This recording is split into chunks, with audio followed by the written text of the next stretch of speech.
আসসালামু আলাইকুম everyone, welcome back to my channel Mahi kitchen. আজকে তোমাদের আমি সুজি দিয়ে নরম তুলতুলে চিতই পিঠা বানিয়ে দেখাবো। আর এই চিতই পিঠাগুলো খেতে কিন্তু ভীষণ ভালো হয় বন্ধুরা। চালের গুঁড়ো ঝামেলা ছাড়াই হাতের কাছে সুজি থাকলেই কিন্তু এই রকম নরম তুলতুলে চিতই পিঠা বানিয়ে নিতে পারবে। আর শীতের সন্ধ্যায় এরকম গরম গরম চিতই পিঠা কিন্তু খেতে ভীষণ ভালো লাগে। আর চিতই পিঠাগুলো কিন্তু গুড় দিয়ে খেতে যে এতটাই মজার হয় বন্ধুরা, না খেলে কিন্তু বা না বানালে কিন্তু একদমই বিশ্বাস করতে পারবে না। তো চলো রেসিপিটা কিভাবে বানালাম তোমাদের সঙ্গে শেয়ার করি অবশ্যই। তো আজকে তোমাদের আমি সুজি দিয়ে নরম তুলতুলে ওরা ফুলকো ফুলকো চিতই পিঠা বানিয়ে দেখাবো। তো তার জন্য প্রথমে দেখো এখানে আমি এই কাপ মেপে 2 কাপ পরিমাণ সুজি নিচ্ছি। আর সুজিটাকে কিন্তু একটু মিক্সি জারে দিয়ে আমি ভালোভাবে গুঁড়ো করে নেব। তো সুজির মধ্যে এখানে আমি দিয়ে দিচ্ছি 4 চামচে 2 চামচ পরিমাণ চিনি। আর এই চিনিটাকে দিয়ে খুব ভালোভাবে সুজির সঙ্গে একটু গুঁড়ো করে নেব। তো এখানে আমি সুজিটাকে দেখো খুব ভালোভাবে গুঁড়ো করে নিয়েছি, তবে একেবারে কিন্তু পাউডার ভাবে গুঁড়ো করিনি, একটু খসখসে ভাব থাকবে এরকম ভাবে কিন্তু গুঁড়ো করে নিতে হবে। তো এবার আমি সুজিটাকে একটা বোলের মধ্যে ঢেলে নিচ্ছি।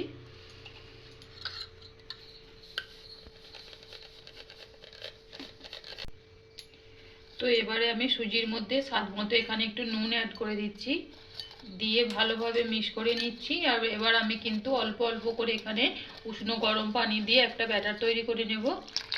আর অবশ্যই কিন্তু পানিটা এখানে একটু গরম করেই ব্যাটারটা তৈরি করে নিতে হবে।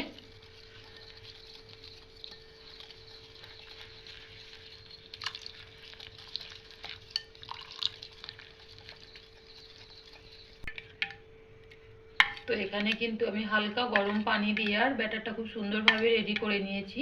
তো এবার আমি ব্যাটারের মধ্যে দিয়ে দেবো 1/2 কাপ পরিমাণ নারকেল কোড়া। আর এখানে কিন্তু চিতই পিঠার মধ্যে নারকেল কোড়া অ্যাড করলে পিঠাটা কিন্তু খুব সুন্দর লাগবে খেতে। অবশ্যই কিন্তু এখানে নারকেল কোড়াটা একটু অ্যাড করবে। তো প্রয়োজন হলে আরও কিন্তু আমি এখানে পানি অ্যাড করব। এখন কিন্তু সুজির ব্যাটারটাকে আমি 10 মিনিটের জন্য রেস্টে রেখে দেবো। ততক্ষণে কিন্তু সুজিটা খুব ভালোভাবে ফুলে যাবে।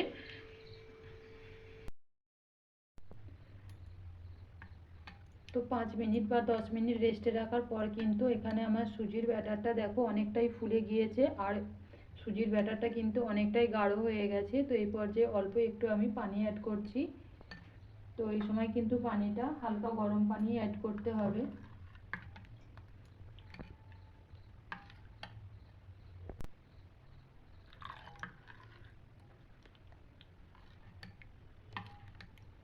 তো এখানে ব্যাটারটা কিন্তু খুব বেশি গাঢ়ও হবে না, আবার খুব বেশি পাতলা করেও তৈরি করলে হবে না, একটা মিডিয়াম ঘনত্বের ব্যাটারটা তৈরি করে নিতে হবে। তো দেখো এখানে এইভাবেই কিন্তু ব্যাটারটা তৈরি করে নিতে হবে। তো এবার আমি ব্যাটারের মধ্যে দিয়ে দিচ্ছি 1 প্যাকেট ইনো, দিয়ে ভালোভাবে মিক্স করে নিচ্ছি।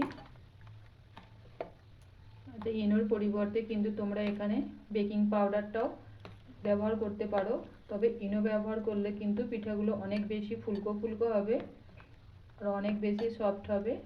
তো খুব ভালোভাবে মিশিয়ে নিয়েছি, এবার আমি পিঠাগুলি তৈরি করে নেব। তো পিঠা তৈরি করার জন্য এখানে কিন্তু আমি এইরকম একটা মোল্ড নিয়েছি। আর এটা কিন্তু সরাসরি আমি চুলার উপরে বসাইনি, একটা প্যানের উপরে বসিয়েছি যাতে চুলার হিটটা না বা গরমটা সরাসরি প্যানের উপরে আমার মধ্যে পড়ে, তাহলে কিন্তু পিঠাগুলো খুব তাড়াতাড়ি নিচে থেকে জ্বলে যাবে। তো অল্প একটু আমি যে তেল ব্রাশ করে নিচ্ছি।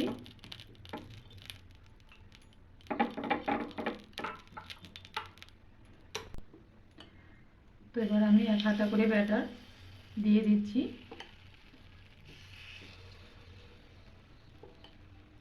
তো এই চিতই পিঠাগুলো কিন্তু তোমরা যে কোনো প্যানের মধ্যেই বানিয়ে নিতে পারবে।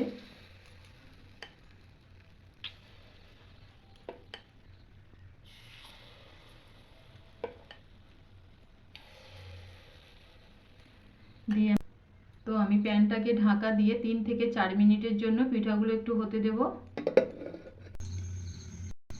তো 3 থেকে 4 মিনিট পর কিন্তু পিঠাগুলো এদিকে আমার খুব সুন্দরভাবে রেডি হয়ে যাবে। এর থেকে কিন্তু বেশি সময় একদমই লাগবে না।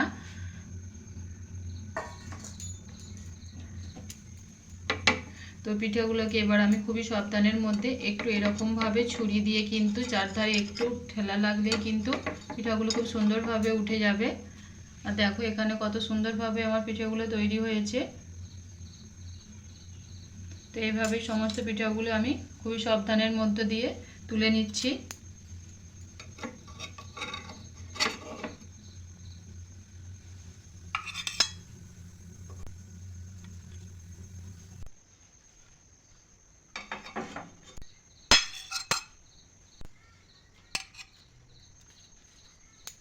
তো এইদিকে কিন্তু আবারও আমি প্যানের মধ্যে অল্প একটু তেল ব্রাশ করে নিয়েছি, নিয়ে আবারও এইভাবে এক হাতে করে ব্যাটার আমি দিয়ে দিচ্ছি। তো এইভাবে কিন্তু আমি সমস্ত পিঠাগুলো বানিয়ে নিচ্ছি। তো সুজির এই চিতই পিঠাগুলো কিন্তু খেতে ভীষণ ভালো হয় বন্ধুরা, তো বাড়িতে এইভাবে একবার ট্রাই করতে পারো। আর একেবারেই কিন্তু এরকম নরম তুলতুলে চিতই পিঠা খুব সহজেই বানিয়ে নিতে পারবে। তো এইভাবে ঢাকা দিয়ে আবার আমি 3 থেকে 4 মিনিটের জন্য একটু পিঠাগুলোকে ভালোভাবে ভেজে নেব। তো এখানে আমার সমস্ত পিঠাগুলো খুব সুন্দরভাবে রেডি হয়ে গেছে, আর খুব সুন্দরভাবে কিন্তু এটা সিদ্ধ হয়েছে বা কুক হয়েছে দেখো। তো এইভাবেই কিন্তু আমি সমস্ত পিঠাগুলো বানিয়ে নিয়েছি।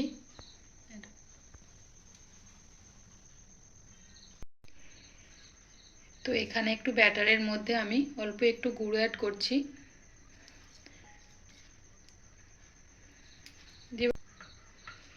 তো খুব ভালোভাবে কিন্তু মিশিয়ে নিয়েছি। তো এইভাবেও কিন্তু গুড় দিয়ে চিতই পিঠাটা বানালেও কিন্তু খেতে ভীষণ ভালো হয় বন্ধুরা, তো তোমরা এভাবে একবার বানিয়ে দেখতে পারো। তো এখানে আমার সমস্ত চিতই পিঠাগুলো কিন্তু খুব সুন্দরভাবে রেডি হয়ে গেছে, দেখতেই পাচ্ছ বন্ধুরা কতটা সফট হয়েছে। তো কিছু পরিমাণ আমি পিঠা দুধের মধ্যে ভিজিয়ে নেব, তার জন্য দেখো এখানে চুলার মধ্যে আমি একটা প্যান বসিয়ে দিয়েছি, আর প্যানটার মধ্যে আমি 500 ml দুধ ভালোভাবে ফুটিয়ে আমি অনেকটাই গাঢ় করে নিয়েছি। তো এখানে আমি এবার প্রয়োজন মতো বা স্বাদ অনুযায়ী এখানে আমি চিনি দিয়ে দিচ্ছি। তোমরা তোমাদের ইচ্ছা মতো এখানে চিনির পরিমাণটা বাড়িয়ে কমিয়ে নিতে পারো। আর দিয়ে দিচ্ছি দেখো 3টে এলাচ ফাটিয়ে আর একটা তেজপাতা। চিনিটা দেওয়ার পর আমি 2-1 মিনিট আবারও দুধটাকে খুব ভালোভাবে জাল করে নিয়েছি। এবার আমি কিছুটা পিঠা এখানে দিয়ে দিচ্ছি, তবে সমস্ত পিঠা আমি কিন্তু অ্যাড করব না। তো দুধের মধ্যে পিঠাগুলো দিয়ে আমি 2 থেকে 3 মিনিটের জন্য একটু জাল করে নেব। আর এরই মধ্যে কিন্তু পিঠাটা আমার অনেক বেশি সফট হয়ে যাবে।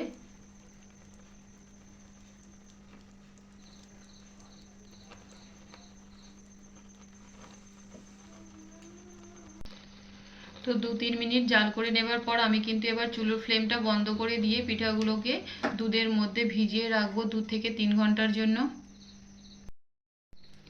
তো এখানে আমি 2 ঘন্টা পর কিন্তু পিঠাগুলো তুলে নিচ্ছি দুধ থেকে। তো খুব বেশি সময় কিন্তু আমি এখানে পিঠাটা দুধের মধ্যে ভিজিয়ে রাখতে সময় পাইনি, ভিডিও বানানোর জন্য একটু তাড়া ছিল। তো যাই হোক, তোমরা কিন্তু একটু বেশিক্ষণ বা সারা রাত্রের জন্য ভিজিয়ে রাখতে পারো, তাহলে কিন্তু পিঠাটা আরো অনেক বেশি সফট হবে।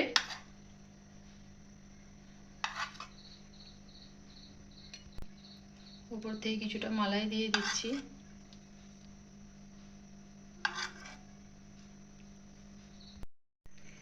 তো একটা পিঠা তোমাদের আমি কেটে দেখাচ্ছি যে কতটা বেশি সফট হয়েছে।